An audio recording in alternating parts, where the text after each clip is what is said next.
Would you allow abortion funding in a budget you sign? If that's what it takes to get the deal done, I'll sign a budget that I work through with the legislature.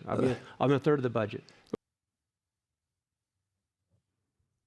Let me play that again, since you may think that you misheard what the so-called conservative candidate actually believes. Here it is.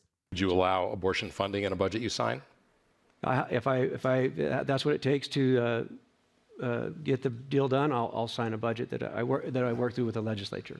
I'm a third of the budget. If that's what it takes, right? If that's what it takes, if it takes killing black babies, then I'll go ahead and sign the budget. Let me tell you the context of this debate, and it is very important to understand the context of it. The context is, if you are a Republican and you're a conservative candidate for governor, how are you going to work with the supermajority of Democrats to be able to pass anything like a simple budget? So they ask him, hey, if abortion is included in the budget, will you pass it? He goes, well, if that's what it takes, then that's what I'm going to do. Why? Because he wants to demonstrate that he can be a good old boy and actually pass a bill that will make everybody happy, even if it's at the expense of the hundreds of babies that are killed every single day in the state of California. I don't know about you folks, but I'm telling you this right now.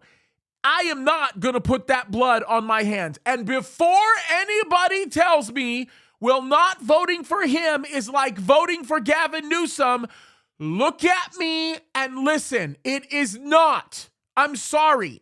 Voting for Gavin Newsom is voting for Gavin Newsom.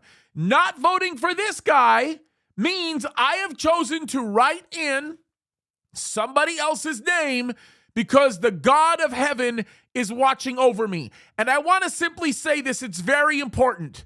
We should never support a candidate who says they are going to do this. We are either believers or we are not believers. And if we are believers, then we can trust that God will put the right people in office, especially when we hold the standard. Why aren't we giving God an opportunity? Folks, this kind of thing is evil. And the reason why this election is going to be lost to a baby killer is because Christians have closed their eyes and turned off the lights for the last 50 years when it comes to the political arena. We should not be compromisers, and we should be standing. Folks, I'm telling you this right now. I am not going to have this blood on my hands. There is no way I'm going to have this blood on my hands. Would you allow abortion funding in a budget you sign? If that's what it takes to get the deal done, I'll sign a budget that I work through with the legislature. I'm a third of the budget.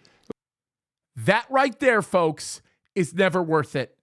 That right there, listen, the lesser of two evils argument is a terrible argument. The argument for I want to pick him because he's the viable option to win, terrible argument. We do what we do because God's called us to do it, not because we think we can make a difference. Yes. Do I want us to be able to make a difference? Yes. Is it within the ability of God to make a difference? Yes. But we're not going to make a difference selecting yahoos like this. I'm sorry, but it's absolutely true. All right. End of rant.